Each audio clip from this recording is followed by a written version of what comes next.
Nous allons démarrer la séance du système nerveux central. Et il y a un petit changement sur le programme. La première présentation qui figure sur le programme sera un tout petit peu décalée parce que l'orateur est retenu sur la route. Et donc on va passer aux ventricules cérébraux. C'est une présentation qui est enregistrée. Donc je ne pourrai pas répondre à vos questions. Mais j'accepte vos remarques. OK? Bonjour, je suis le Dr Jihad Chaloui, spécialiste en médecine et chirurgie fœtale à l'hôpital Necker Enfants Malades à Paris et au centre d'échographie de Boulogne-Billancourt. Je suis honoré d'être avec vous aujourd'hui après une longue absence, en espérant que l'année prochaine je serai en personne avec vous à Mamet. Je remercie les organisateurs pour leur invitation et surtout le Dr Bachir Zouaoui. Aujourd'hui, je vais vous parler des ventricules cérébraux fœtaux, du normal au pathologique en échographie, bien sûr. Je commence par l'état des lieux.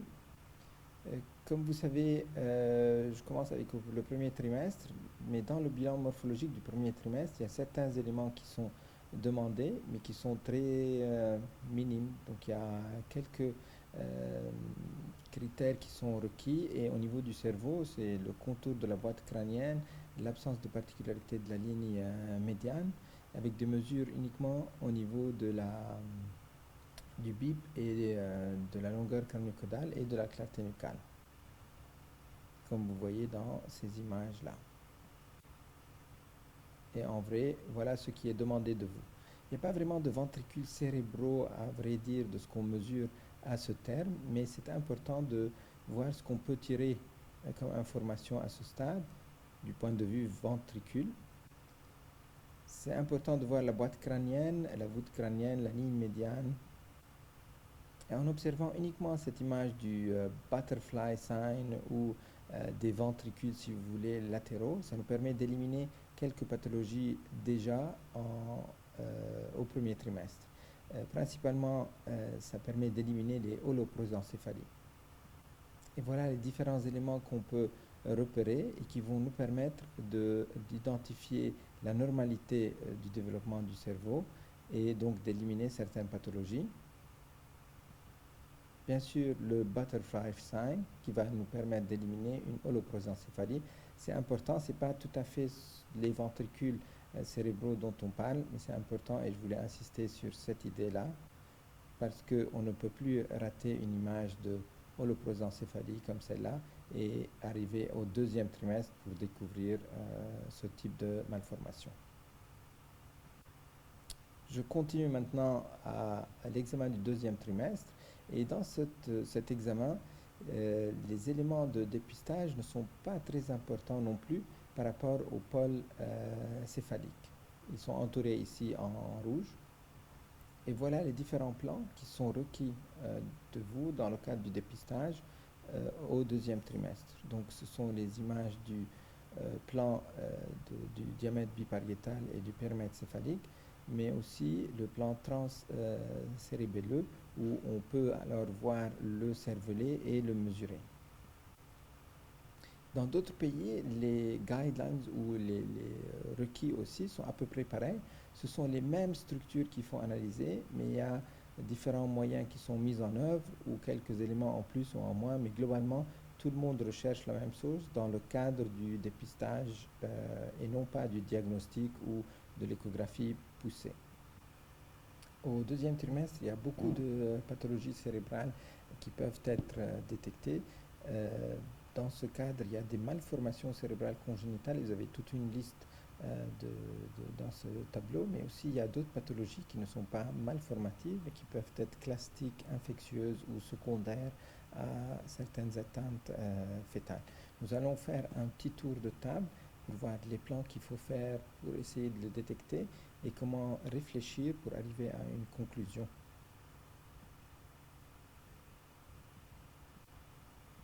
Au niveau de l'examen du deuxième trimestre, il y a trois plans, trois coupes axiales au niveau du cerveau qui vont permettre d'explorer, dans le cadre du dépistage, le cerveau. Et vous voyez dans la vidéo le passage d'un plan à l'autre. Bon, c'est le plan en premier transcérébelleux où on arrive à examiner le cervelet et à le mesurer, le plan transthalamique pour la mesure du BIP et du périmètre crânien, et le plan transventriculaire où on pourra mesurer les ventricules. Et vous voyez sur la vidéo que le passage d'un plan à l'autre nécessite de petits mouvements qui sont schématisés dans cette petite image ici et qui sont de petits mouvements de rotation et de glissement qui ne nécessitent pas de grand balayage. Et on revoit ici la vidéo avec le passage, le cervelet on le voit très bien. Vous voyez devant on peut voir le cavum du septum pellucidum à cet endroit-là et qui permet ensuite d'avoir le plan du BIP avec le thalamus ici et le cavum en antérieur. On va revoir chaque plan de façon détaillée. Voilà le plan cavothalamique ou le plan transthalamique et c'est à ce niveau qu'on va faire les biométries céphaliques. Il y a bien sûr pour chaque plan des critères de qualité et que vous voyez ici. Donc la coupe doit être axiale et symétrique, ça veut dire la distance entre la ligne médiane et les deux os bipariétaux doit être identique. On doit voir les thalamies qui correspondent à ce triangle ici, la cavité septale, le carré devant. Il ne faut pas qu'il y ait le cervelet, sinon on serait dans le plan transcérébelleux. Et il faut que l'image soit suffisamment zoomée pour bien voir toutes les structures. Et puis bien sûr, il faut que les calipers soient bien placés.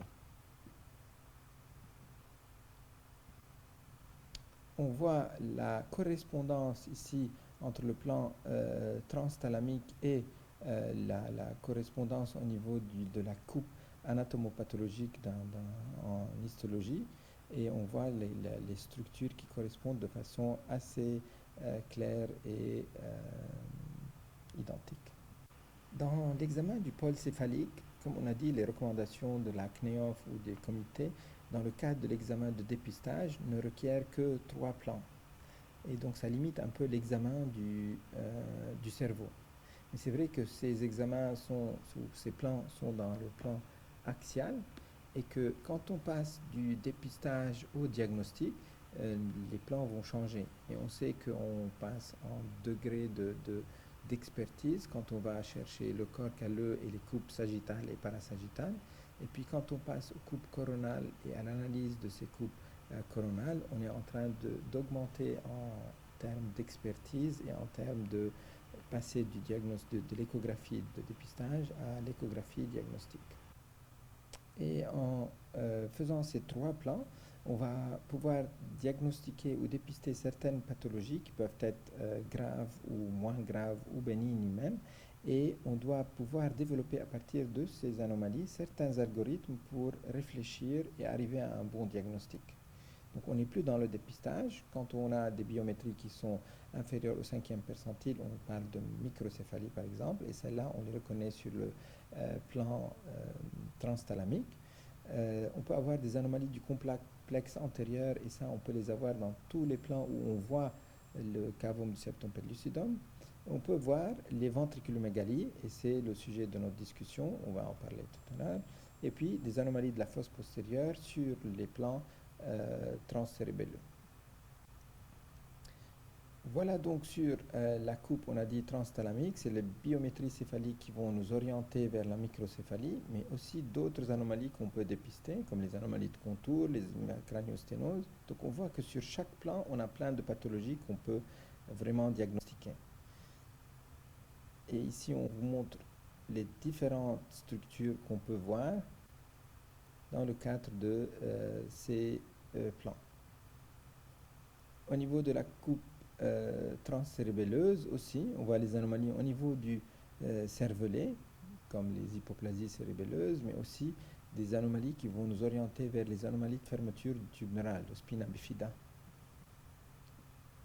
Et la grande citerne aussi, on connaît les différents éléments à ce niveau, et surtout on voit la vallée sylvienne et l'opercularisation de cette vallée ainsi que les espaces péricérébraux. C'est important, je vous en parle parce qu'on va en reparler dans le cadre des différentes pathologies qu'on peut voir. Dans le cadre de notre coupe, la coupe transventriculaire, on voit devant non pas le cavum mais les piliers du fornix, donc c'est juste un peu plus décalé que les plans transcérébelleux et le plan transthalamique. On va mesurer le carrefour ventriculaire et on va voir les plexus choroïdes. Okay.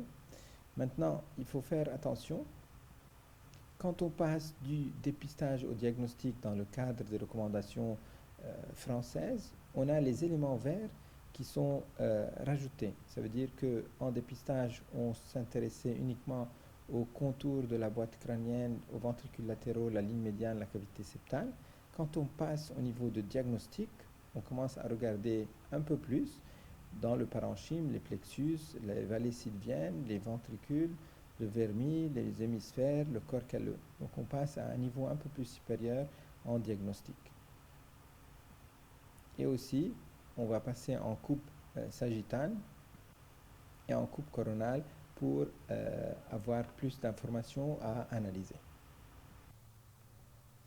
Et là, je vous montre une analyse ou un schéma d'une coupe coronale, mais qui a été publié dans un article de Laurent Guibaud en 2016, mais que je vous conseille de lire dans le cadre de l'analyse du cerveau, dans le contexte de n'importe quelle pathologie. Donc, quelle que soit la pathologie, il faut avoir une certaine réflexion, un certain schéma fonctionnel pour arriver d'un signe ou d'une pathologie à un diagnostic.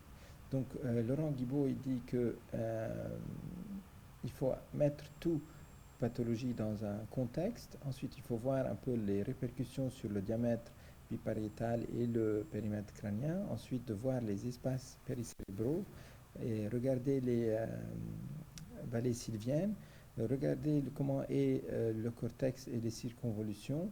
Ensuite, s'attarder en regardant s'il y a des événements classiques, soit vasculaires, soit infectieux.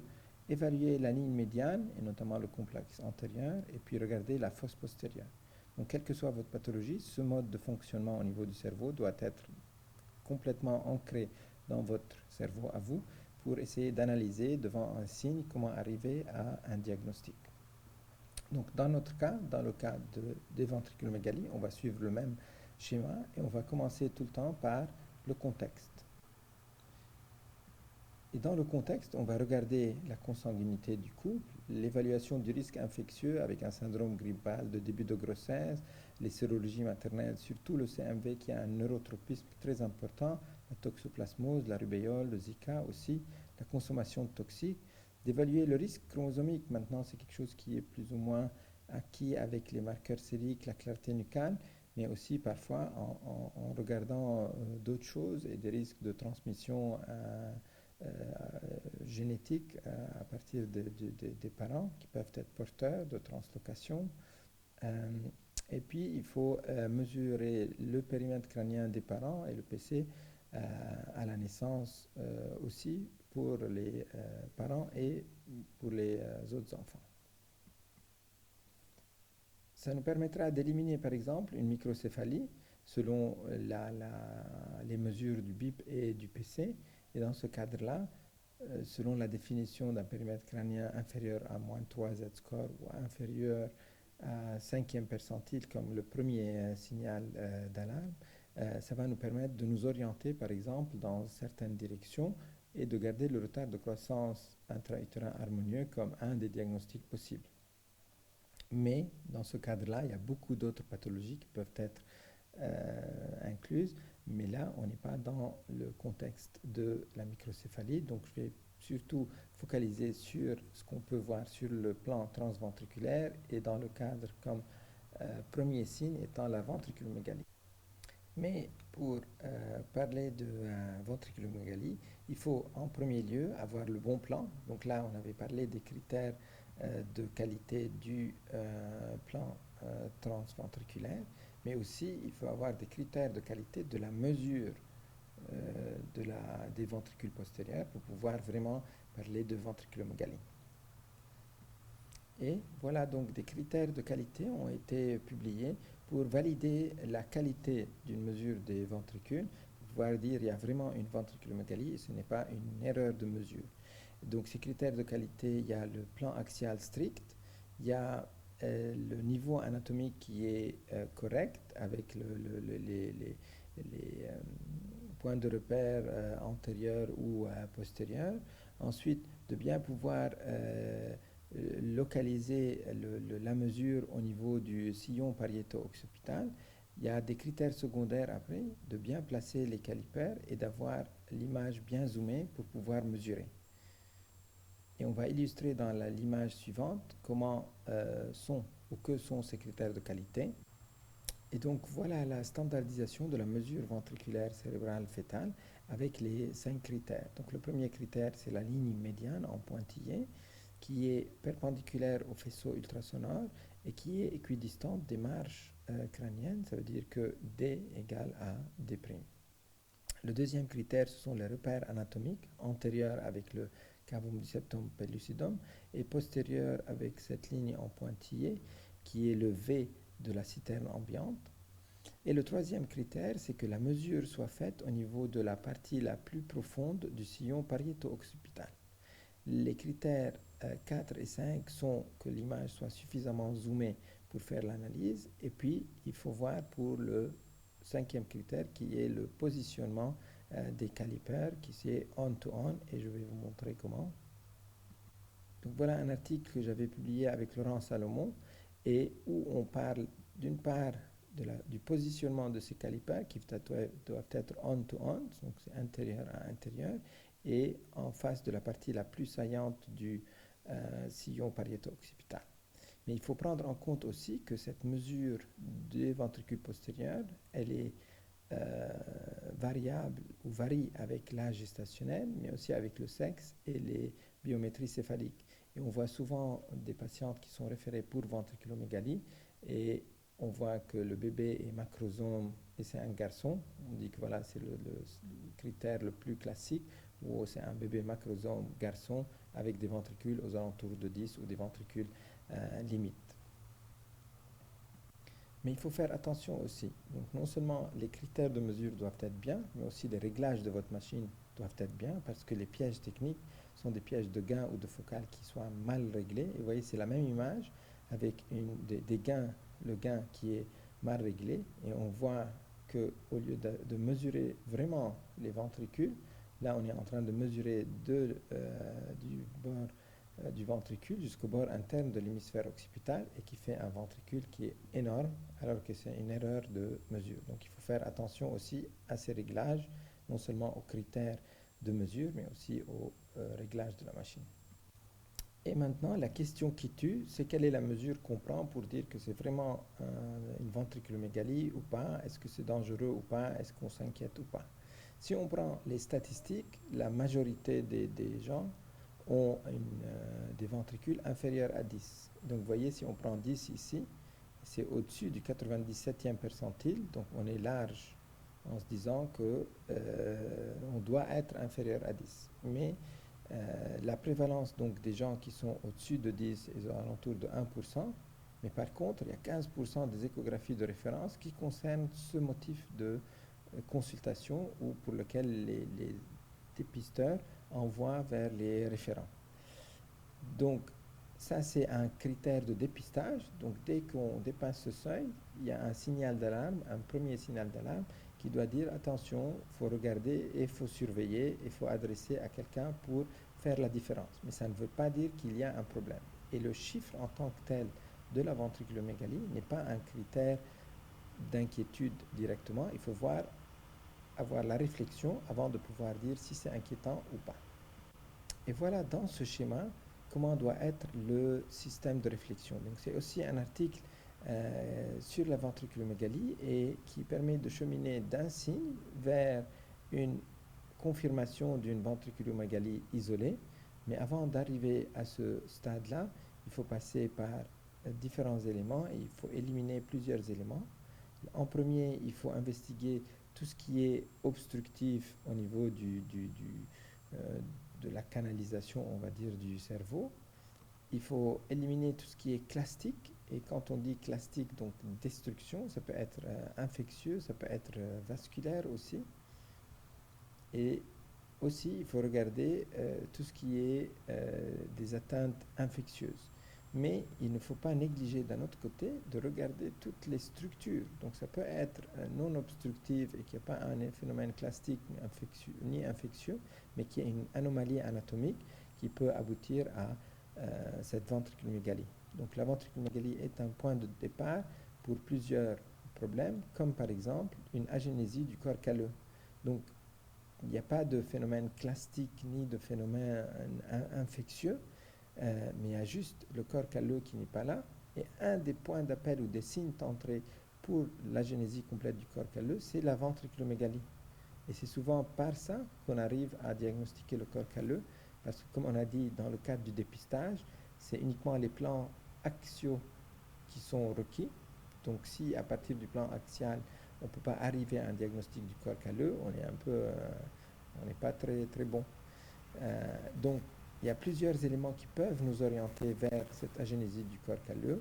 Et dans le plan axial, notamment la ventriculomégalie en premier lieu, mais aussi l'absence du cavum qui, en absence de corps calleux, ne va pas être présent. Donc ce sont les éléments qui doivent nous faire tiquer, nous dire il faut voir un peu plus et il faut vraiment chercher le corps calleux. Et voilà à quoi doit ressembler un corps calleux. Donc quand il y a une agénésie complète, on a l'absence de cette structure. On va avoir des images soit en 2D comme celle-là avec absence du corps calleux, soit en utilisant le Doppler, on peut avoir le signe du serpent sous la table et on ne va plus voir cette image de l'artère péricalleuse.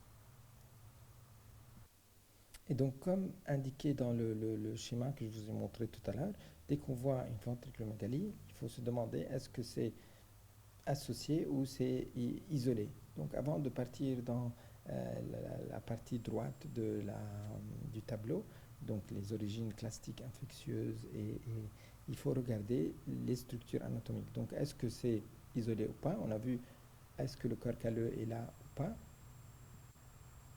Mais on va aussi voir est-ce que la forme de la tête est normale, par exemple, parce que ça, c'est des signes associés qui peuvent être problématiques. Bon, en présentiel, je vous aurais demandé votre avis en disant alors, qu'est-ce que vous en pensez? Qu'est-ce que c'est comme pathologie? Et ça a l'air évident pour moi. Bravo au monsieur devant qui a deviné. Donc, cervelet en citron, malformation d'Arnold-Chiari, bien sûr, c'est une anomalie de fermeture du tube neural, ou c'est un spina bifida que vous voyez ici sur cette petite vidéo au-dessus de ma tête.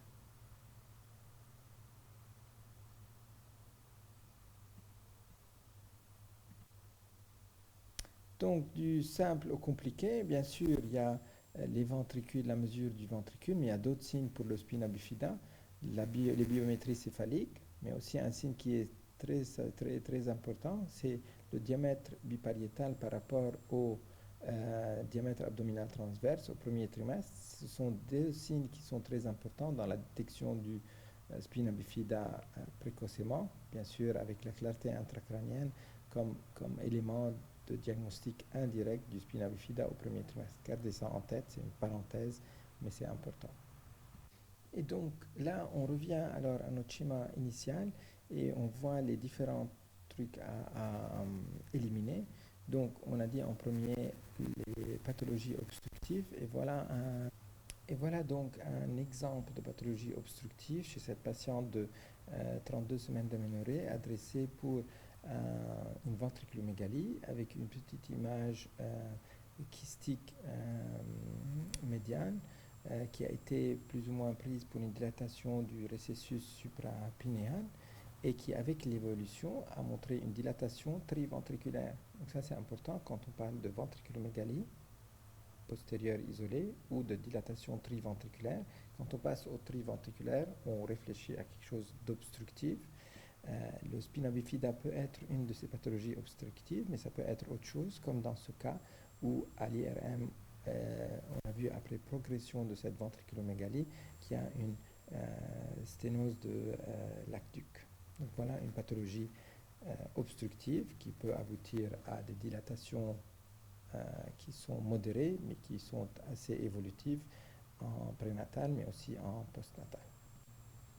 Et voilà ici aussi un autre exemple de pathologie obstructive avec une dilatation ventriculaire qui est sévère qui a abouti à une rupture septale, donc on ne voit plus le cavum devant. Et si vous regardez sur cette image, vous voyez que la fosse postérieure est plutôt normale, donc il n'y a pas de pathologie qui est sous-tentorielle, mais c'est quelque chose qui est sus-tentoriel. Et dans l'analyse histologique, on a trouvé qu'il y avait une fusion thalamique, donc il y a une obstruction au passage du liquide céphalorachidien qui fait qu'il y a une dilatation au-dessus de cette obstruction qui aboutit à une lamination du tissu cérébral et avec une diminution des espaces péricérébraux. Il faut aussi faire très attention quand on a une ventriculomégalie unilatérale asymétrique. Il faut tout le temps garder, comme on l'a dit, pathologie obstructive, mais ça c'est un peu plus que unilatérale. Mais la deuxième cause, on a dit, c'est les causes clastiques vasculaires, entre autres. Et les causes vasculaires sont souvent, on va dire, asymétriques, mais surtout elles vont causer une hyperéchogenicité du mur ventriculaire, des parois ventriculaires, et parfois des parois ventriculaires qui ne sont pas régulières à cause de dépôts échogènes à ce niveau ou des hémorragies intraventriculaires.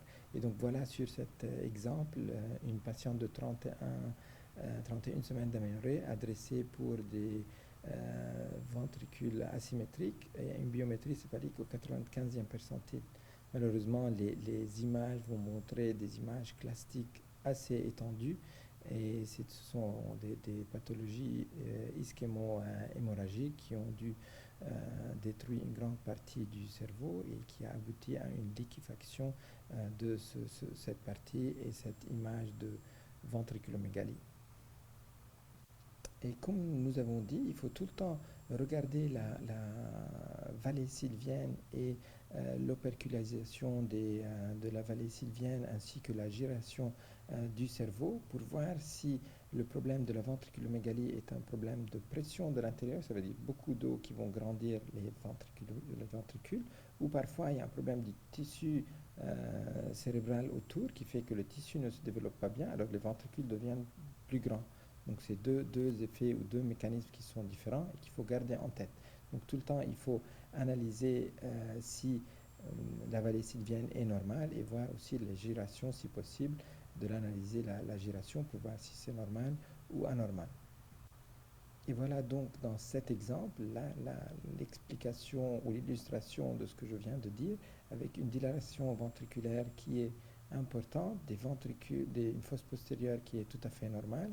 Et ce problème n'est pas un problème d'accumulation de liquide, mais c'est un problème de développement du tissu cérébral qui fait en sorte que les ventricules vont prendre plus de place puisque le tissu cérébral n'est pas en train de bien se développer dans le cadre de ce syndrome de Volcker-Warburg. Et si on veut aller un peu plus loin dans l'analyse de la gyration et non seulement de la vallée sylvienne, on voit chez cette patiente à 28 semaines d'aménorrhée qui a été adressée pour une ventriculomégalie qui n'est pas énorme, modérée on va dire. Et au fait, si on ne regarde pas la vallée sylvienne et la gyration, on ne va pas se rendre compte qu'il y a un problème de gyration et qui n'est pas donc un problème de dilatation ventriculaire unique ou de ventriculomégalie, mais c'est une polymygrogyrie qui a un pronostic assez grave et qui est bien illustré ici sur l'IRM. D'où l'importance de l'IRM dans l'investigation de toutes les pathologies nerveuses, neurologiques, en complément de l'échographie. Et donc, quand on parle de ventriculomégalie, comme on a dit, il ne faut pas uniquement analyser la mesure, mais il faut analyser la vallée sylvienne, l'opercularisation, les autres ventricules, mais aussi il faut analyser le mur ventriculaire, les parois ventriculaires, l'intérieur du ventricule, mais aussi la région périventriculaire, comme chez cette patiente de 28 semaines, adressée pour une asymétrie, une ventriculomégalie asymétrique, et où on voit une hyperéchogénicité périventriculaire avec des kystes au niveau de la corne temporale et des calcifications intraparenchymateuses qui peuvent vous évoquer bien sûr une étiologie infectieuse bien sûr, et le plus connu dans les étiologies infectieuses qui font des problèmes cérébraux, c'est le CMV bien sûr, le champion dans ce domaine. Et dans le cadre aussi de cette analyse d'une ventriculomégalie, on a dit qu'il faut regarder les parois ventriculaires. On voit ici que ces parois ventriculaires ne sont pas régulières. Ça, ce n'est pas normal. Il faut tout le temps regarder que ce soit bien lisse et qu'il n'y ait pas d'hyperéchogénéité périventriculaire. Et dans le cas de cette patiente, on a suspecté des hétérotopies subépendymaires et qui ont été confirmées à l'IRM. Et comme on a dit en dernier lieu, il faut analyser les espaces péricérébraux. On a dit qu'il faut analyser tous les ventricules, il faut analyser la giration, la vallée sylvienne, voir les parois ventriculaires, l'hyperéchogénéité périventriculaire, mais aussi les espaces péricérébraux. Et on voit ici les espaces péricérébraux à ce niveau et les espaces péricérébraux à ce niveau qui sont un peu trop importants. Si on regarde le parenchyme aussi, vous allez voir certains problèmes. On regarde ici, on voit une hyperéchogénéité périventriculaire et au niveau, vous voyez, des adhérences au niveau de la corne postérieure, quelques calcifications par là. Et ce n'est pas fini. Si vous regardez ici, vous voyez qu'il y a des biométries céphaliques qui sont inférieures au premier percentile, donc microcéphalie, espaces péricébraux qui sont larges, en coupe axiale et en coupe frontale. Regardez les ventricules, regardez les calcifications dans le parenchyme, les hyperéchogénéités périventriculaires. Vous pensez bien sûr comme moi à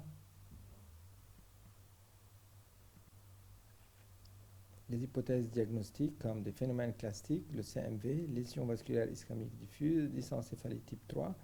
Bien sûr, vous n'avez pas pensé à tout ça, mais vous avez pensé à celui qui est le plus fréquent et qui est en effet le diagnostic chez cette patiente, et qui est bien sûr le CMV. Donc voilà, dès qu'on a analysé, en fait, comme on a dit dans le schéma, les différentes étiologies possibles et étudier les structures anatomiques au niveau du cerveau, il faut étudier le cariotype, rechercher les pathologies infectieuses, rechercher un bilan extracérébral, bien sûr. Il faut toujours penser à l'IRM fœtal en complément et le conseil neuropédiatrique, bien sûr, pour l'orientation des parents et un conseil plus éclairé prénatal, pas après la naissance. Et puis, si la grossesse est poursuivie, de voir quel est le meilleur milieu pour accoucher, pour une prise en charge éventuelle, que ce soit infectieux, que ce soit chirurgical, comme dans les spina bifida. Donc il faut tout préparer, tout investiguer pour avoir le diagnostic et le meilleur conseil, et puis le meilleur atterrissage ou le meilleur accouchement. En conclusion, devant une suspicion de ventriculomégalie, il faut vérifier que le plan est bon, que la mesure est bonne, étudier le contexte, les autres structures anatomiques, éliminer les pathologies obstructives classiques infectieuses, voir la place de l'IRM, et puis faire le bilan et la prise en charge adaptée pour cette patiente, ainsi que le conseil nécessaire. Et voilà, je vous remercie pour votre attention. Je remercie encore une fois les organisateurs et Dr. Chérif pour l'invitation. En espérant vous revoir tous l'année prochaine. Donc, on remercie Dr. Chalouhi pour cette présentation exhaustive et très claire.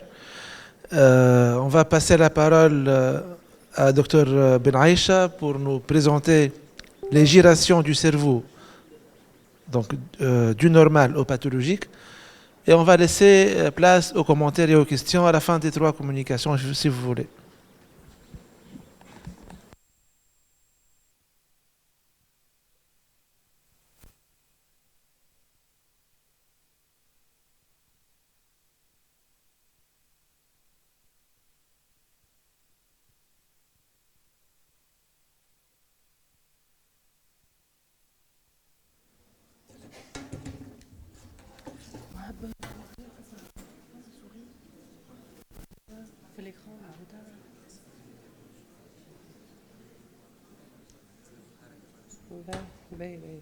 Bonjour à tous.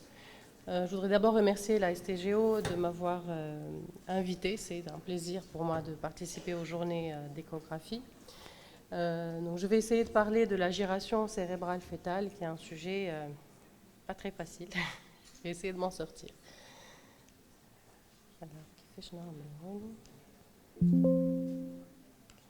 Voilà, voici un cerveau fœtal dans les différentes phases de son développement.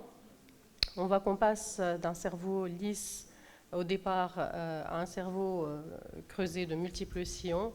Et ce phénomène se produit grâce à un processus complexe et qui dépend en particulier du phénomène de migration neuronale. Alors pour étudier la giration fœtale, on doit passer par un rappel anatomique. On ne détaillera pas toute la giration, tous les sillons du cortex cérébral, mais on va essayer de se focaliser sur les sillons les plus importants, ceux qui vont nous servir pour notre étude échographique, avec un intérêt particulier pour la vallée sylvienne. Voilà, donc j'ai mis des coupes d'IRM de cerveau d'adulte où on va placer nos différents sillons. Alors voici le sillon latéral ou scissure sylvienne qui va séparer le lobe temporal du lobe frontal et pariétal. On retrouve ici donc la vallée sylvienne avec le lobe de l'insula, avec le cortex insulaire. Ensuite, sur la vue médiale du cerveau, on a le sillon pariéto-occipital interne qui sépare le lobe occipital du lobe pariétal et qu'on retrouve sur cette coupe axiale. La scissure calcarine, ici représentée sur la vue médiale, et qu'on ne va pas voir sur la coupe axiale parce qu'elle est dans un plan presque horizontal, presque parallèle au plan axial. Ensuite, le sillon singulaire qui apparaît un peu plus tard, qui est séparé du corps calleux par le gyrus singulaire et qui va se prolonger par le sillon marginal. Puis le sillon central qui apparaît beaucoup plus tard, avec ici le sillon précentral et postcentral et les gyrus correspondants. On passe sur une coupe coronale où on va reconnaître le gyrus singulaire et le sillon singulaire. Puis la coupe correspondante en échographie ici néonatale, donc c'est une échographie transfontanellaire réalisée chez un nouveau-né où on voit le sillon singulaire.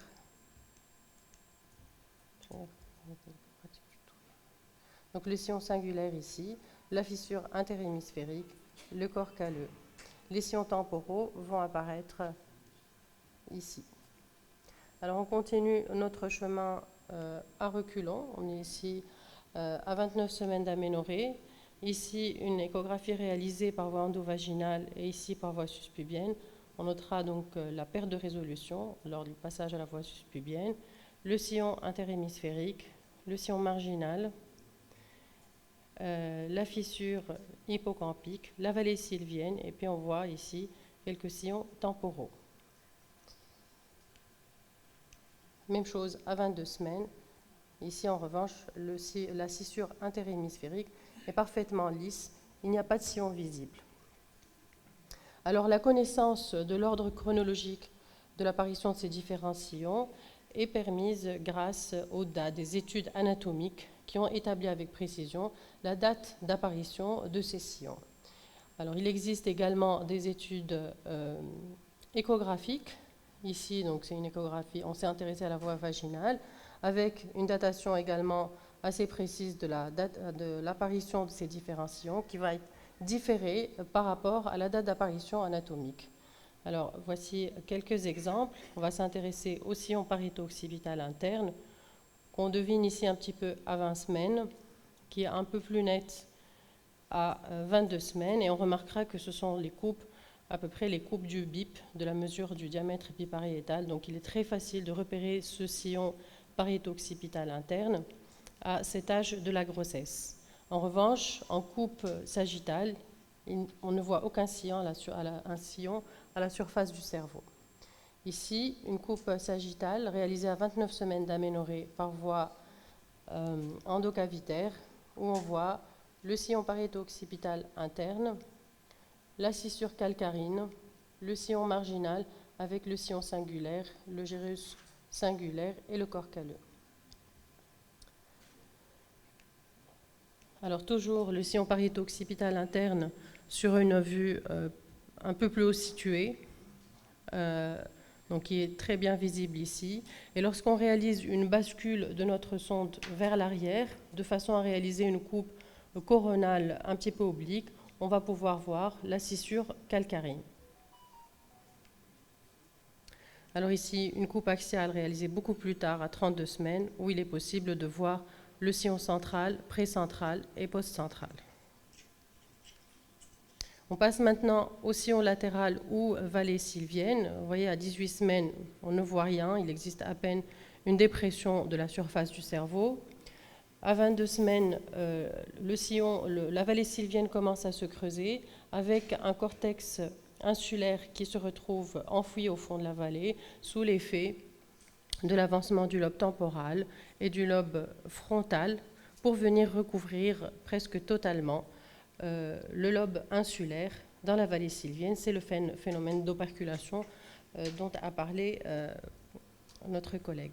Donc ce phénomène d'operculation et cette vallée sylvienne ont suscité beaucoup de travaux.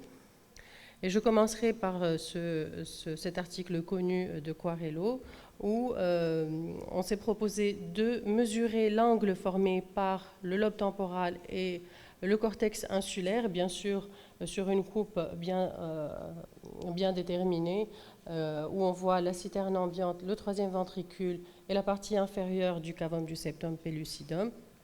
Et donc de façon très reproductible, on a pu établir un lien entre l'âge gestationnel et l'aspect de la vallée sylvienne. Et c'est ainsi qu'à 22 semaines, on a un angle de 45 degrés, 24 semaines, il est de 90 degrés, et puis on a étudié le degré de recouvrement de la moitié postérieure de l'insula par le lobe temporal, donc on est à un quart, moitié, et totalement recouvert à 32 semaines. Alors c'est intéressant parce que pour un âge gestationnel donné, on peut imaginer l'aspect de la vallée sylvienne à ce terme-là et vice-versa, ce qui permet dans plusieurs cas de détecter plusieurs anomalies. Alors un autre article ici japonais s'est intéressé à l'étude par voie vaginale de la vallée sylvienne avec des reconstructions tridimensionnelles de sorte à obtenir une coupe coronale identique à chaque fois et cette fois-ci de mesurer l'angle réalisé par une horizontale et la ligne passant par le bord postérieur de la vallée, le bord supérieur de la vallée sylvienne. Alors cet angle va être positif au départ et puis va se négativer progressivement au fur et à mesure que la vallée sylvienne se ferme. Et donc cette étude a permis de montrer que l'operculation se fait de manière symétrique tout au long de la grossesse jusqu'à 28 semaines.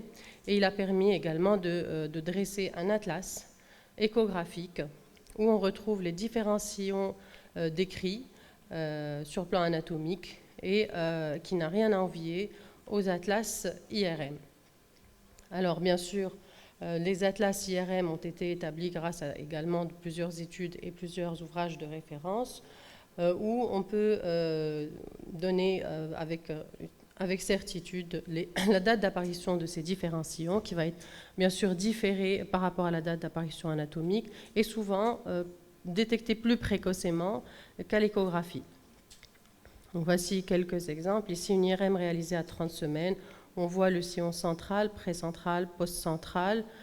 Sur la coupe paramédiane, ici, on a le sillon singulaire, le gyrus singulaire, sillon marginal, sillon pariéto-occipital interne, scissure calcarine. Et puis sur la coupe coronale, les sillons frontaux et temporaux qui commencent à apparaître. Alors la pathologie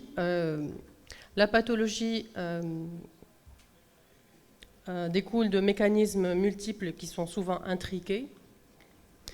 Il s'agit souvent d'anomalies de la migration neuronale qui peuvent être d'origine infectieuse, ischémique, qui rentrent souvent dans le cadre de maladies génétiques.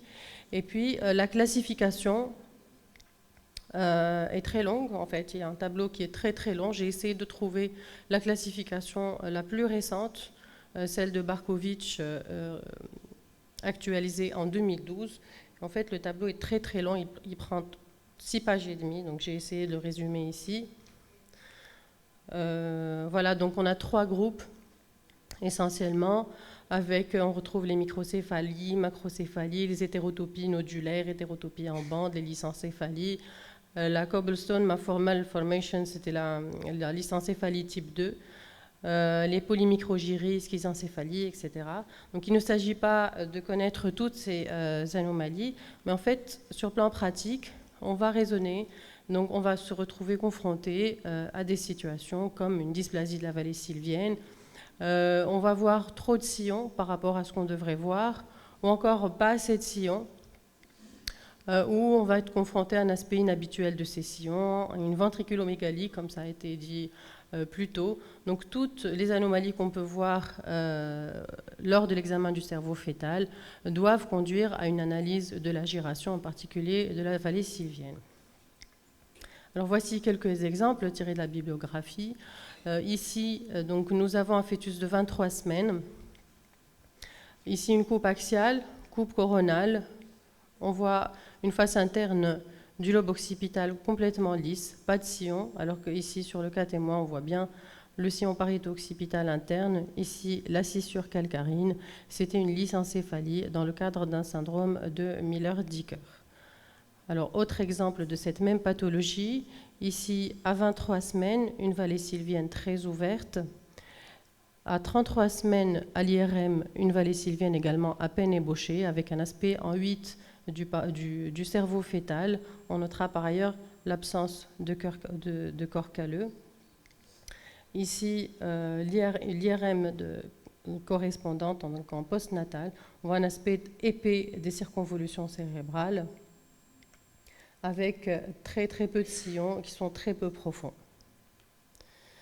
Voilà un autre exemple, toujours une vallée sylvienne à peine ébauchée à 26 semaines d'aménorrhée, un aspect du cerveau en 8, et puis ici à l'IRM, on a cette bande en hyposignal sous-corticale traduisant l'arrêt de la migration neuronale.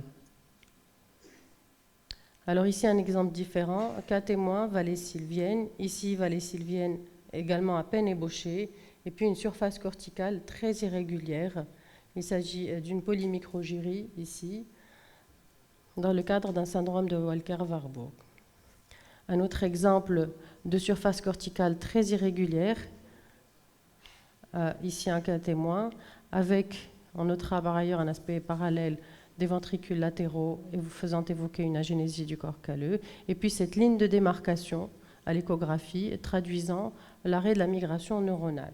On notera par ailleurs ces calcifications punctiformes en rapport avec une atteinte par le cytomégalovirus.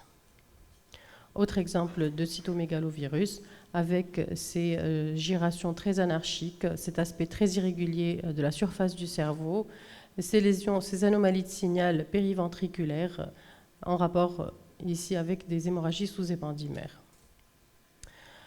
Encore un exemple où l'analyse des ventricules va nous permettre d'évoquer des anomalies de la giration. Ici, un aspect très irrégulier de la paroi ventriculaire, avec un aspect nodulaire au niveau de l'IRM.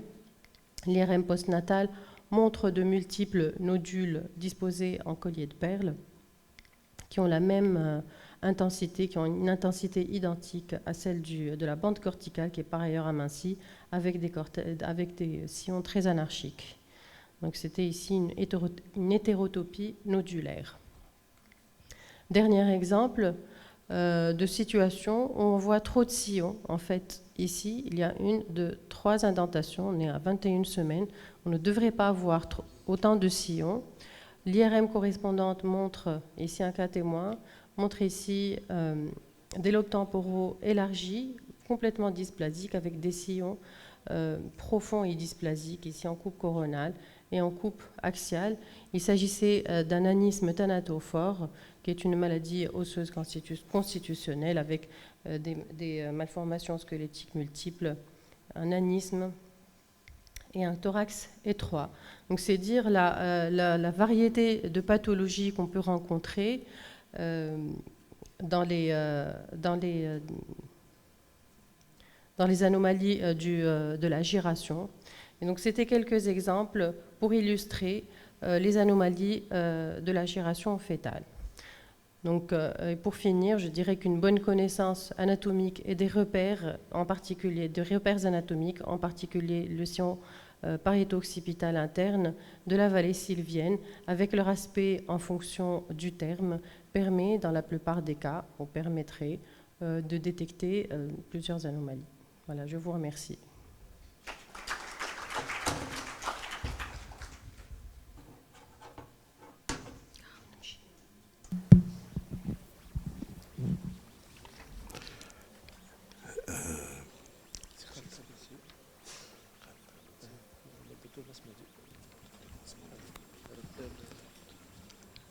Est-ce que Dr Masmoudi est là pour la présentation, la première présentation?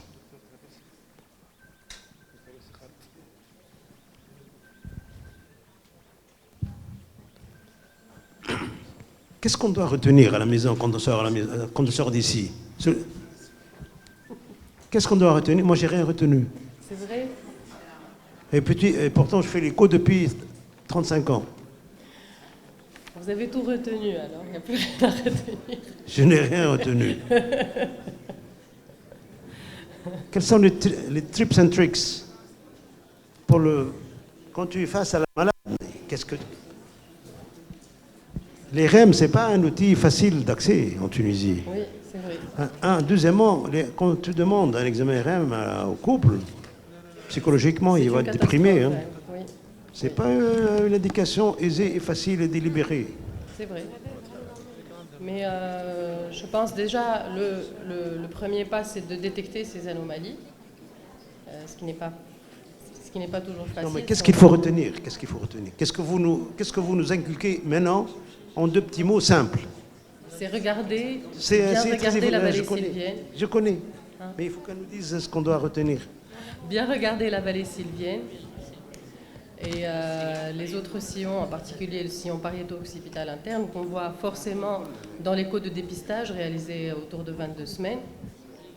Donc si déjà ces deux-là ne sont pas bien visibles ou qui ont un aspect pas très habituel, déjà il faut se poser des questions et soit revoir la patiente puisqu'on a un aspect différent en fonction du terme, soit passer à l'IRM directement en fonction de ce qu'on voit. Et puis il faut toujours aussi analyser le reste des composants du cerveau fœtal, les espaces péricérébraux, les ventricules, comme dans tout examen morphologique. Merci. Une question d'ordre technique. Une question d'ordre technique. Vous avez présenté des plaques avec IRM à 20 semaines.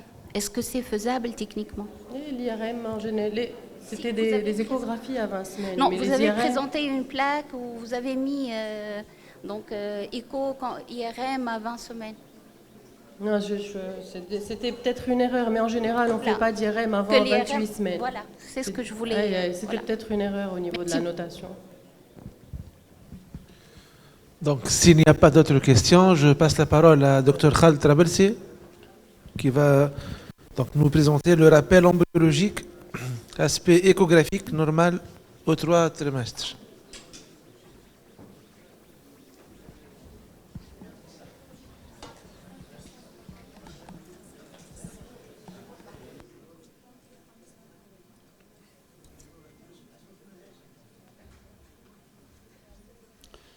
Bon après-midi à tout le monde. Je tiens à remercier tout le bureau de la STGO et particulièrement notre ami Béchir Zouaoui de m'avoir invité à ce congrès pour parler du cerveau fœtal.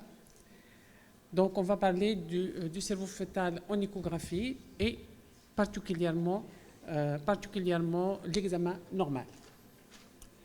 Donc, pourquoi on s'intéresse au cerveau? Parce que c'est un organe qui est sujet à de multiples malformations et ces malformations peuvent aller jusqu'à 1% dans certains cas.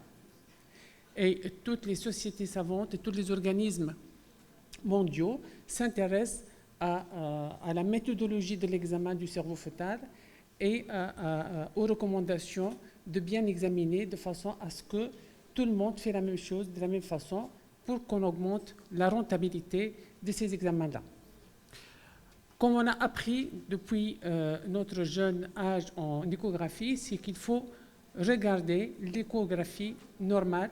Donc il faut mémoriser, il faut avoir en mémoire beaucoup d'images échographiques normales pour que lorsqu'on tombe sur la pathologie, ça saute aux yeux et on demande un examen de deuxième avis. Donc l'examen du cerveau fœtal, c'est toute la grossesse. Donc il y a des anomalies depuis le premier trimestre de la grossesse jusqu'à la fin de la grossesse. Donc on doit s'intéresser à l'examen échographique du cerveau depuis le premier trimestre jusqu'à la fin, jusqu'au dernier trimestre, à 32 semaines. Donc, comme on l'a dit, il y a des recommandations internationales et des recommandations nationales. Donc, les recommandations françaises du comité technique d'échographie qui ont été mises à jour par la conférence nationale d'échographie obstétricale CNEOF en 2016, donc pour donner les recommandations et la méthodologie de l'examen du cerveau fœtal.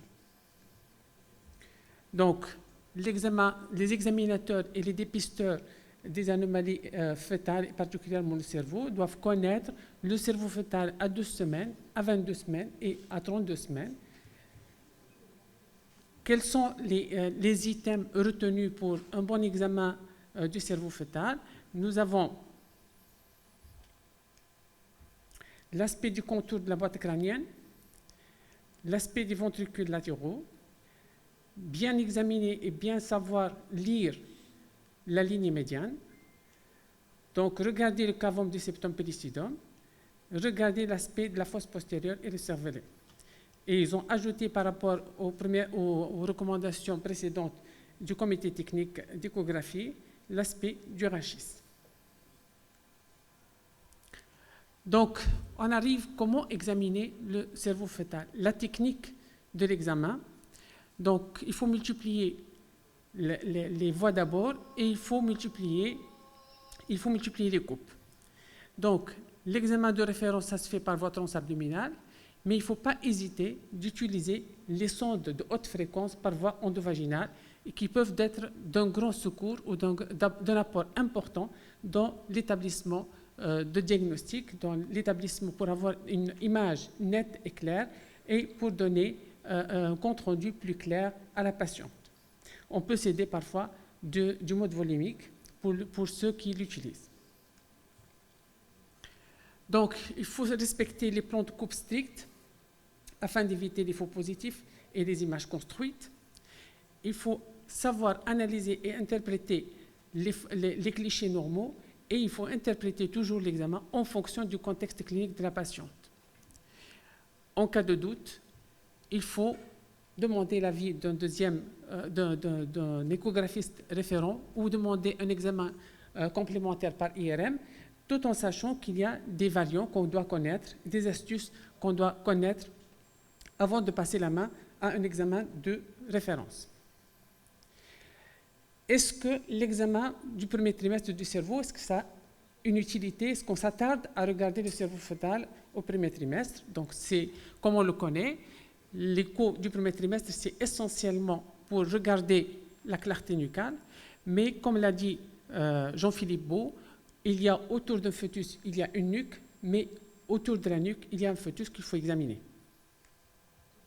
Donc, les différents clichés recommandés, il y a parmi ces clichés-là le cerveau fœtal. Donc, il faut regarder les contours de ce cerveau et à l'intérieur de la boîte crânienne. Et bien sûr, il faut mesurer le BIP. Donc, il y a de prochaines recommandations de la CNEOF qui vont paraître. Et ce sont les recommandations qui ont été avancées dans un congrès tenu l'année dernière en octobre. Donc, on va regarder, outre le diamètre biparitaire et la mesure en millimètres. Regardez le contour de la boîte crânienne et l'aspect de la ligne médiane. Il y a aussi, regardez l'aspect des plexus choroïdes au premier trimestre et il faut regarder la présence de clarté intracrânienne. Et ces clartés intracrâniennes sont d'une utilité importante pour le diagnostic des dysgraphismes ou des anomalies de fermeture du tube neural, particulièrement les spina bifida ovaires. Donc, là, c'est la coupe de référence de la clarté nucale. On regarde le cerveau, on va trouver ces hyperclartés physiologiques. Ces hyperclartés doivent être connues, ce sont d'une utilité importante. Donc, on regarde là le télencéphale, puis le mésencéphale, le bulbe et la moelle épinière. Et là, il y a d'autres hyperclartés, c'est le V4, l'aspect hyperéchogène du plexus choroïde de V4, et là, c'est la grande citerne de la fosse postérieure. Donc, ces éléments-là et ces hyperclartés doivent être proportionnés et il faut mémoriser, il faut avoir en témoin dans la tête la proportion de ces hyperclartés. Et lorsqu'il y a une disproportion ou un non-parallélisme entre les différentes hyperclartés, ça peut cacher un dysgraphisme ou un spina bifida. Donc, c'est là qu'il y a un déséquilibre entre le V4 et la fosse postérieure, parce que lorsqu'il y a un spina bifida, la grande citerne sera aspirée et il y a un collapsus de la grande citerne, et ce collapsus témoin du spina bifida. Donc, si on regarde en diagonale qu'il y a un déséquilibre entre les différents espaces, on va aller regarder le rachis et on peut porter le diagnostic d'un spina bifida au premier trimestre. Lorsqu'on regarde le cerveau fœtal au premier trimestre, il faut également regarder les plexus choroïdes.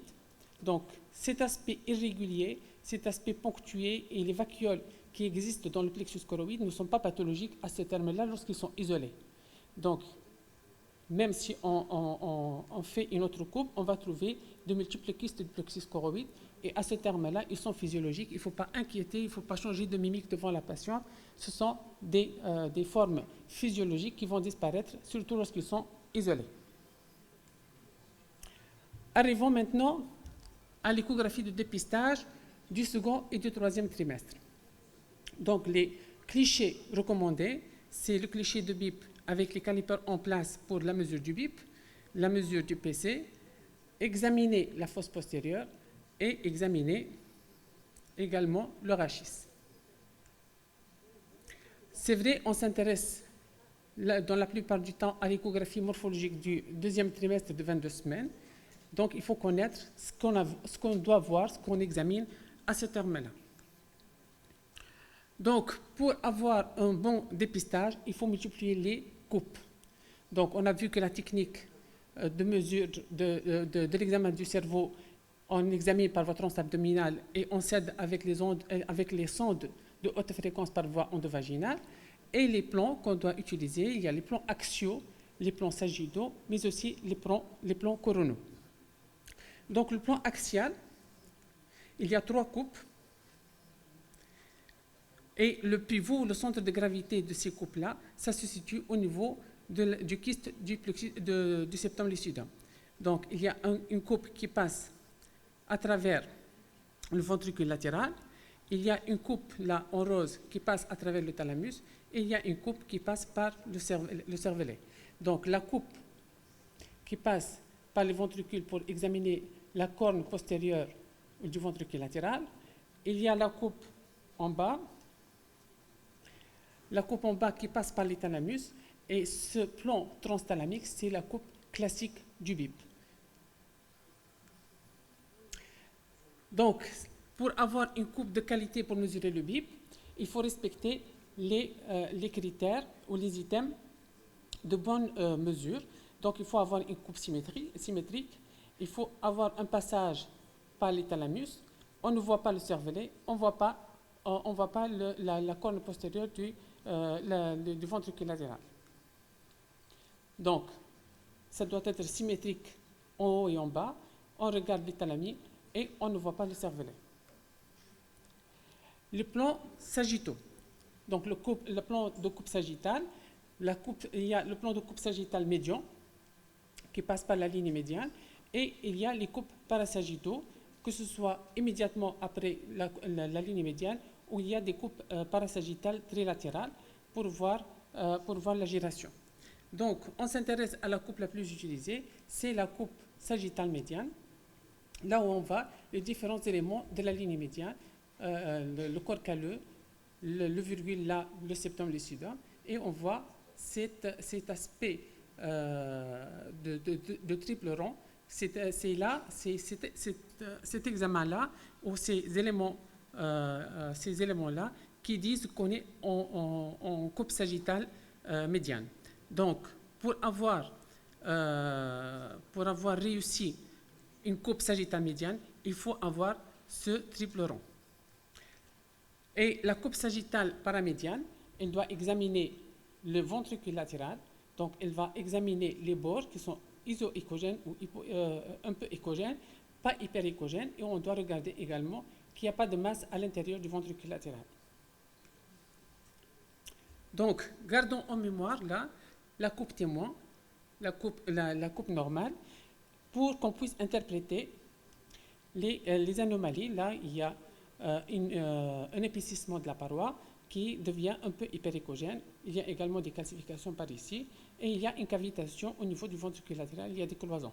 Donc, normalement, il n'y a pas de cloison. Et il y a une paroi qui est fine et qui n'est pas épaissie, qui n'est pas hyperéchogène. Donc, revenons à ce triple rond. Ça correspond en haut au toit du V3, ou bien le plexus choroïde de V3. Là, c'est la lame quadrigeminale, et là, c'est le vermis cérébelleux.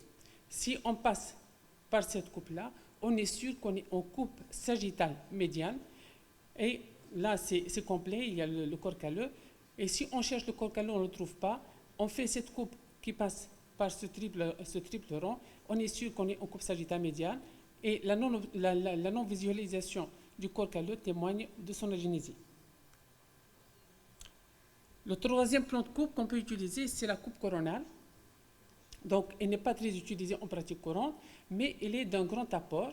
Elle va examiner, elle va voir le complexe antérieur, elle doit regarder la symétrie des deux vallées sylviennes, mais également, on peut voir également ici les noyaux gris centraux, et c'est là qu'il y a le plus de calcification lorsqu'il y a une infection virale, particulièrement à CMV.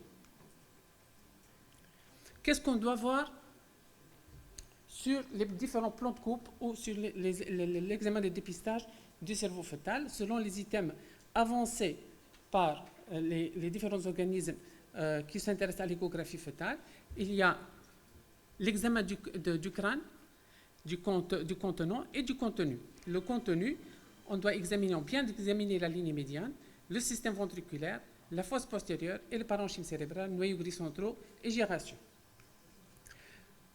Commençons par le crâne.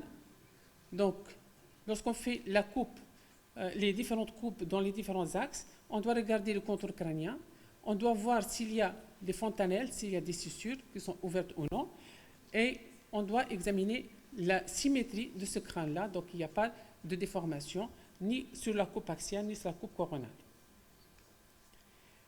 Donc, l'échographie du cerveau fœtal, c'est une échographie transfontanellaire. Donc, on doit examiner, on doit passer les faisceaux ultrasonores à travers les scissures et les fontanelles. Donc, là, sur cette image-là, on va voir qu'il y a des fenêtres osseuses. Et à travers ces fenêtres osseuses, on va examiner le parenchyme cérébral. S'il y a un obstacle, s'il n'y a pas de fenêtre osseuse, on va voir sur cette coupe-là qu'il y a un effet d'ombre, donc il y a un effet de réverbération, et on ne va pas voir le parenchyme cérébral sous-jacent, et ça témoigne d'une craniosténose. Donc, l'examen du crâne, ce n'est pas un superflu, mais c'est important de le regarder, et si on trouve qu'on est gêné dans l'interprétation de l'examen du parenchyme cérébral, on doit aller regarder s'il y a une craniosténose. Arrivons maintenant à la ligne médiane. Là, c'est le pivot ou l'examen clé du cerveau fœtal. tout le monde dit qu'il faut savoir bien regarder la ligne médiane. C'est un item important dans l'exploration du cerveau. C'est l'enjeu même du dépistage. Et les éléments anatomiques de cette ligne médiane, il y a la faute cerveau en avant, la cavité du septum lucidum ou le kyste du septum lucidum, le complexe antérieur de l'oronguibo et le corps calleux ou les commissures interhémisphériques, le corps calleux et le trigone. Sur cette coupe axiale, on voit la faute cerveau en avant, la cavité du septum pellucidum tiers antérieur de tiers postérieur, les thalamies, le V3, et sur cette coupe de Bible, on ne voit pas le cervelet. Sur la coupe sagittale, on doit voir le corps calleux, le septum lucidum, l'image hyperéchogène en couronne et le vermis cérébelleux en arrière. Donc la faute cerveau, elle est visible dès le début de la grossesse. Sur la coupe de Bible du premier trimestre, on voit en avant cette image hyperéchogène en avant, c'est la faute cerveau. Et ça donne, avec l'adjacence des lobes frontaux des hémisphères cérébraux, des hémisphères cérébraux, il y a cet aspect de triple feuillet, et c'est physiologique au cours de la grossesse. C'est noté également même sur le schéma. Donc, la faute cerveau, elle est visible dès le début. Donc, s'il n'y a pas de faute cerveau, c'est qu'il y a une fusion des hémisphères cérébraux. Et si on ne voit pas cette image, c'est qu'il y a une anomalie de formation du cerveau fœtal dès le début de la grossesse. Cet aspect de triple feuillet peut être visible également à 17 semaines avec un élargissement de ces espaces-là. Donc, ça garde toujours l'aspect de triple feuillet et c'est toujours physiologique parce que la cavité du septum lucidum n'est pas encore formée. Donc, si on voit l'aspect de triple feuillet à 17 semaines lors de l'échographie du genetic scan, ce n'est pas une agénésie du corps calleux, mais c'est un élément physiologique qu'on peut voir au cours de cet examen. Les choses changent à l'échographie de 22 semaines. Il y a l'apparition du kyste du septum pellucidum et disparition de l'aspect de triple feuillet. Et là, c'est l'aspect normal de la faute cerveau et du reste des éléments de la ligne médiane. Donc, ça correspond à quoi cette cavité septale ou ce kyste du septum pellucidum? Donc, cette cavité qui vient à l'intersection tiers antérieur et deux tiers postérieur, c'est une image kystique. Il y a des gens qui l'appellent également kyste du septum pellucidum. Et cet espace, cette cavité, cet espace liquidien, il est couvert par l'élément, cette commissure-là, qui est le corps calleux. Donc, le toit de cet espace en virgule, c'est le corps calleux. Et cet espace-là, c'est le centre de gravité de toutes les coupes axiales du cerveau. Donc, il faut regarder son aspect, sa forme, sa localisation, ses parois, pour avoir donc mémorisé les éléments de normalité de son examen. Donc, c'est une structure sentinelle. Donc, sa présence ou son absence peut nous amener, parce que ça saute aux yeux lorsqu'on ne le trouve pas, donc peut amener à porter les diagnostics ou diriger la patiente à un examen de diagnostic pour chercher une anomalie de formation ou une malformation du cerveau. Donc, cet espace liquidien, il apparaît vers l'âge de 18 semaines et ses parois latérales deviennent visibles à partir de cet âge. Et il est mis en place lorsque les commissures télencéphaliques, le corps calleux et le fornix commencent à se former. Donc, il faut répondre à ces items-là, sa présence, oui ou non, sa forme, et vérifier les différentes parois de ce septum lucidum ou de cette cavité kystique. Donc, cette cavité kystique, elle est bordée par ces parois qui sont indépendantes des cornes frontales des ventricules latéraux. Il est coiffé par un espace hypoéchogène qui est le genou du corps calleux. Là, c'est la faute du cerveau. Et sur les côtés, plus latéralement, il y a les noyaux gris centraux. Et c'est là qu'il faut regarder également à la recherche d'anomalies, particulièrement les calcifications lors des infections fœtales. Donc, il faut toujours avoir cette coupe-là en mémoire pour ne pas dire qu'il y a une agénésie, pour parler ou pour retenir ou pour penser à une agénésie du corps calleux. Donc, cette cavité septale en forme de virgule, elle se prolonge en arrière par ce qu'on appelle le cavum vergué. Donc, la coupe mémoire, il y a une cavité quadrangulaire bordée par des parois hyperéchogènes. Lorsque ça n'existe pas, il faut penser à une anomalie au niveau du cerveau. Pareil, en coupe coronale, la coupe de référence, la coupe témoin, c'est ça. Et si on ne trouve pas la même coupe, il faut penser à une fusion des ventricules latéraux. Donc, une astuce ou une variante de la normale, lorsqu'on voit que cette cavité kystique, elle se prolonge en arrière, elle est plus rectangulaire en arrière, c'est qu'il faut vérifier si c'est le cavum vergué, si la coupe qu'on a utilisée elle est un peu plus basse. Donc, et on peut utiliser les autres coupes pour retenir le diagnostic, particulièrement la coupe sagittale. Il y a une autre astuce ou une autre variante de la normale, c'est qu'il y a parfois des cloisons au niveau de la cavité septale. Ce sont des éléments physiologiques. Donc cette cavitation ou ces trabicules-là à l'intérieur peuvent être physiologiques. Donc ça ne suscite pas un examen de seconde ligne. Là également, la coupe de référence, c'est ça. Parfois, on trouve l'aspect de triple feuillet et si on ne trouve pas la cavité septale, on doit penser à la genèse du corps calleux. Mais si on multiplie les coupes, on va trouver que la cavité septale, elle est là et elle est bordée par deux bandes hyperéchogènes qui correspondent aux colonnes du fornix ou du trigone. Donc, le troisième élément qu'on va voir sur la ligne médiane, c'est le complexe antérieur. Le complexe antérieur, c'est cette encre marine. Sur la coupe anatomique, elle est formée par la cavité septale, une zone de passage du genou du corps calleux, la suture péricalleuse et la faute du cerveau. Donc, ça donne sur le plan échographique cette image-là, la cavité septale, une bande hypoéchogène, le genou du corps calleux, la suture péricalleuse et la faute du cerveau.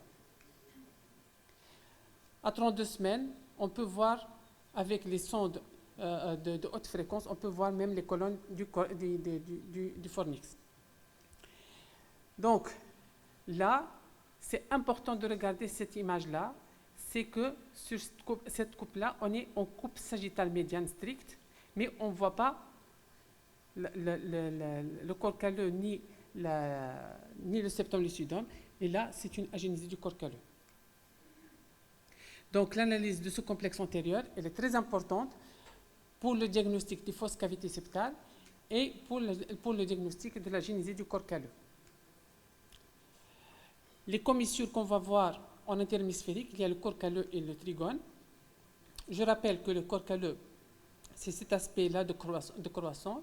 Il est formé par le bec ou le rostrum en avant, le genou qui vient faire le toit du septum lucidum sur la coupe axiale.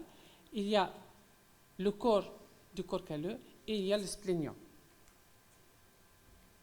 Donc le développement embryonnaire du corps calleux, ça se fait par phénomène de rotation. Il commence à être vu ou visible à partir de l'âge de 18 semaines sur cette coupe-là. Donc un petit corps calleux qui apparaît sur cette coupe-là et puis il va se développer jusqu'à l'âge de 32 semaines, jusqu'à terme, donc le développement en rotation arrière. Donc il y a même des tableaux pour la taille, les mesures de la longueur et de l'épaisseur, ce qui suscite notre attention. On n'aime pas les corps calleux courts et on n'aime pas les corps calleux épais. Là, c'est le trigone. Là, les colonnes du trigone qu'on peut voir sur la coupe un peu basse, sur la coupe coronale. La coupe coronale, ou bien les colonnes du fornix qu'on voit qui vient border la cavité septale. Donc, on a vu le contenant, qui est le cadre osseux. la ligne médiane, et puis on va rechercher les anomalies des autres composantes du cerveau, particulièrement le système ventriculaire qui a été déjà abordé. Donc anatomiquement, il y a les ventricules latéraux qui vont communiquer avec le V3 et qui va communiquer avec le V4. Pour mesurer le diamètre atrial, il faut respecter les critères de mesure. Donc une coupe symétrique, la coupe qui passe par la corne postérieure du ventricule latéral. On va mesurer au regard de cette suture et on doit mesurer in to in. Donc il faut insister sur le plan ventricule latéral et sur la symétrie de la coupe pour mesurer, pour ne pas avoir de fausses mesures. Donc il faut examiner les ventricules ou le système ventriculaire pour voir s'il y a une anomalie des parois, s'il y a une cavitation ou bien s'il y a une masse, particulièrement les hématomes dans les phénomènes classiques du cerveau. Le V3, il est virtuel, il est coiffé par le plexus choroïde du V3 et ça fait partie de cette image à triple convexité. Arrivons maintenant au V4. Le V4, il faut le regarder. C'est cette image-là, derrière la citerne ambiante. Mais ce qu'il faut retenir pour le V4, c'est sa forme avec une concavité postérieure en regard du vermis. Donc, s'il change de forme, c'est qu'il y a une anomalie du vermis. Donc, ce qu'il faut retenir concernant à la sortie de ce congrès, lorsqu'on examine le V4 et on ne voit pas cette forme-là, cette forme de concavité postérieure, c'est qu'il y a une anomalie du vermis, ça attire l'attention pour faire un examen de seconde intention. Donc la fosse postérieure, je vais être très rapide sur ces éléments. Donc une coupe anatomique sur la disposition générale du cerveau, une étage sustentorielle et une étage sous-tentorielle qui sont séparés par la tente du cervelet et la communication entre les deux étages, ça se fait ici à la hauteur du V4 et c'est là que s'achemine le sinus droit. Donc il faut examiner le cervelet, il faut examiner les deux hémisphères cérébelleux, il faut examiner le vermis cérébelleux et la fosse postérieure. Et la grande citerne, cette grande citerne peut être porteuse de septa, et ces septas-là, ça s'appelle la poche de Blaquet. Cette poche de Blaquet, c'est physiologique, on peut la voir chez tout le fœtus avec les sondes de haute fréquence. Donc, le cervelet, il faut regarder ses foliations, donc c'est l'équivalent de la gyration des hémisphères cérébraux. Au niveau du cervelet, ça s'appelle les foliations. Ça ne doit pas fusionner au milieu parce que ça doit converger vers le vermis et on voit le vermis là sur la coupe sagittale. Ce vermis là, ça change de morphologie au cours de la grossesse et il devient de plus en plus écogène jusqu'à l'âge avancé de la grossesse. Donc, le reste du parenchyme cérébral, il faut regarder s'il y a une anomalie, particulièrement les tumeurs cérébrales, les tumeurs dans la sclérose tubereuse de Bourneville.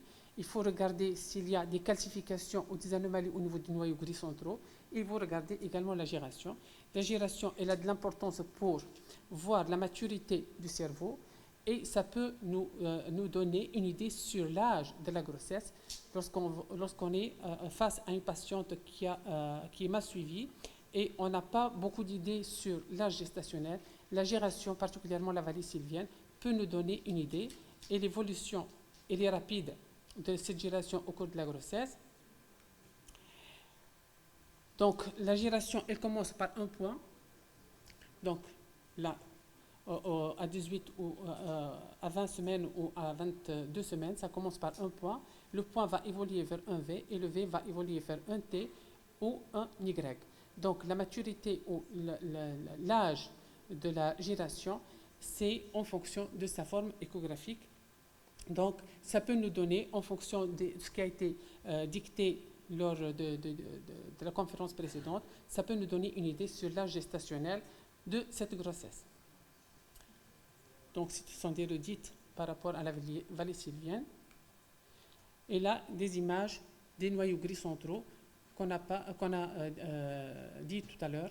Là, c'est là qu'il y a une accumulation de calcification lorsqu'il y a une infection materno-fœtale à CMV ou toxoplasmose. Et je vous remercie.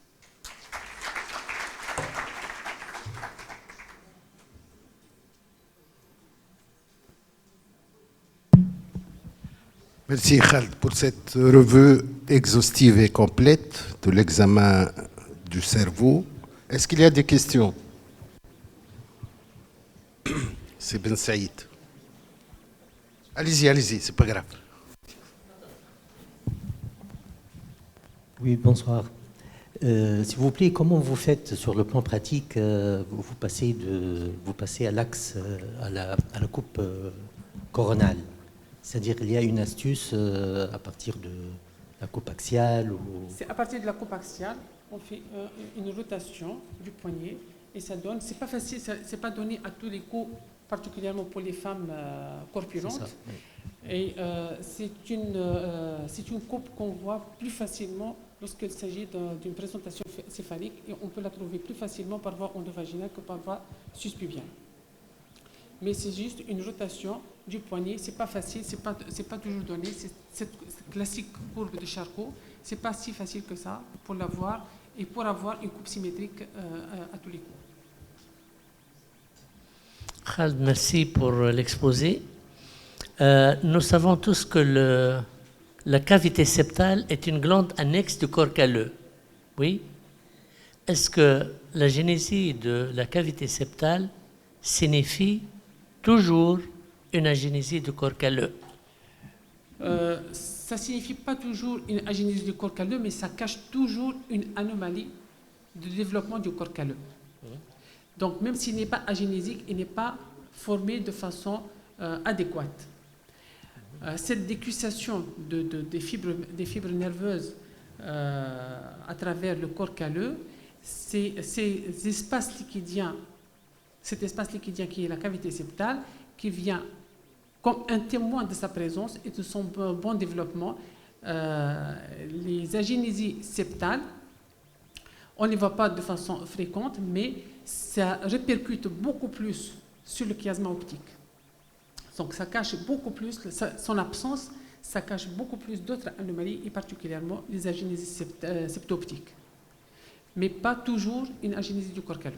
حبيت نقول اللي si on n'a pas vu la cavité septale, est-ce qu'il faut quand même rechercher via une coupe sagittale le corps calleux, le reste du corps calleux, même s'il est partiellement développé? L'échographie se trouve limitée dans ces situations-là et on passe souvent à un examen plus performant qui est l'IRM. Et le Doppler également, ça peut nous aider à voir le corps calleux, mais c'est plutôt l'IRM qui va donner des images beaucoup plus précises sur le développement du corps calleux et de son aspect. Merci pour cet exposé très clair. Pour le cavum septum pellucidum, il y a trois éléments essentiels à distinguer. Il y a la forme, il y a aussi la mesure. Au-delà de 95e percentile, c'est 3,5 mm. Au-delà de 95e percentile, la longueur, c'est 7,5 mm, entre 20 et 22. Est-ce que c'est le cas? Parce que dans les articles récents, ils parlent souvent de ça. Il y a la forme et les dimensions du cavum septum pellucidum. Parce que vous n'avez pas parlé un peu des dimensions. Non, on n'a pas parlé des mesures. Donc, les items de dépistage et les items de diagnostic, quant au septum lucidum, la cavité septale, c'est beaucoup plus la forme, c'est beaucoup plus les bords latéraux, il n'y a pas de fusion, et c'est beaucoup plus la localisation et la position dans la coupe coronale. Mais il n'aborde pas les mesures, même si elle est longue, comme on l'a vu tout à l'heure, lorsqu'elle est longue sur la coupe axiale. Donc, ça peut cacher, plutôt, ça cache pas, mais c'est plutôt une prolongation avec le cavum vergué, et c'est pas pathologique. Le cavum vergué est plus postérieur que le cavum Oui, septum. C'est pas la même parfois, chose. lorsqu'on fait une coupe un peu plus basse, ça donne une image rectangulaire qui est assez longue et c'est physiologique. Donc, ce n'est pas la cavité septale qui est longue, mais c'est plutôt sa prolongation avec le cavum vergué. Quand vous êtes au plan strict, comme ça a été, Oui. quand vous êtes axial, vous n'êtes pas en bas c'est le cavum vergué. Mais quand vous êtes axial, Oui. quand c'est